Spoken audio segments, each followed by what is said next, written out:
Notice how, unfortunately, there is a lot of desperate souls that are looking for help, but there's so many scammers and so many people that acquire this knowledge just to take advantage of people.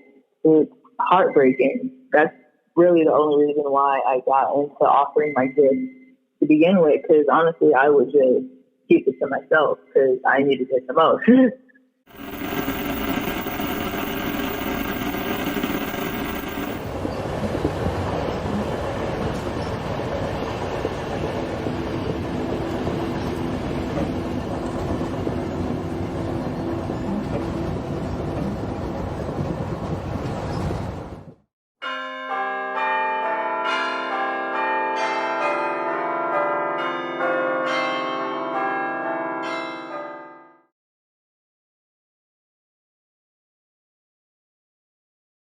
How do you feel about the spiritual community as it stands today? And in your opinion, what do you feel that it lacks, or what should be changed, or just what do you feel in general?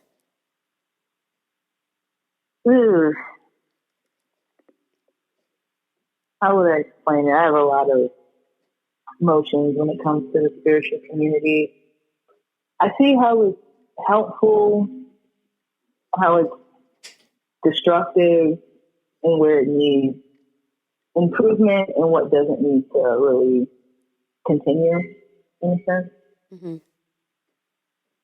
Like, I understand everyone's perspective. That's kind of why I call myself the owl, in a sense, because I see multiple perspectives all at once, and I can kind of understand where everyone comes from. From black and white thinking to very split thinking. But let's start with the bads of the spiritual community. I've noticed how, unfortunately, there is a lot of desperate souls that are looking for help, but there's so many scammers and so many people that acquire this knowledge just to take advantage of people. It's heartbreaking. That's really the only reason why I got into offering my gifts to begin with, because honestly, I would just keep it to myself because I needed it the most. Having come from the best background, so I needed the healing the most. But then Spirit was like, hey, there's some people like you that haven't gotten the gifts and opportunities like we helped you with. So I think it's time for you to share it, because there's someone out there that needs your help. Now, I didn't think there was thousands of people that need my help, but I figured it was like maybe a handful, maybe 4 or 5 people. You know how in the movies where there's like a group of individuals that need help to change the world or the globe. That's what I thought was happening. That's not what they were talking about. I've seen it from mainly the occultist perspective of how the Kabbalah, in a sense, how those particular subjects are very male-dominated, and how they really turn that particular area of study into a very toxic way of thinking. So to the point where when you enter those groups, you almost get shunned when you try and introduce them to their feelings or emotions or the feminine side. Because I've gotten backlash about that too. When I post something in these occult groups about my findings of the Kabbalah, like, hey, this is what I've gotten from Pluto today, or this is what I got from Kepler today, I get a round of applause. But let me post something about healing your mother lode, or getting in touch with your heart chakra, or something that is a more higher realm chakra than the sacral and the solar. They get very quiet, I've noticed. Mm-hmm.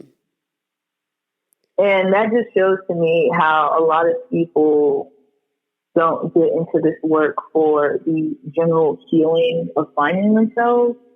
A lot of people get into this work for, I wouldn't say bad intentions, but they get into this work but don't My apologies, I'm trying to find the word. Okay.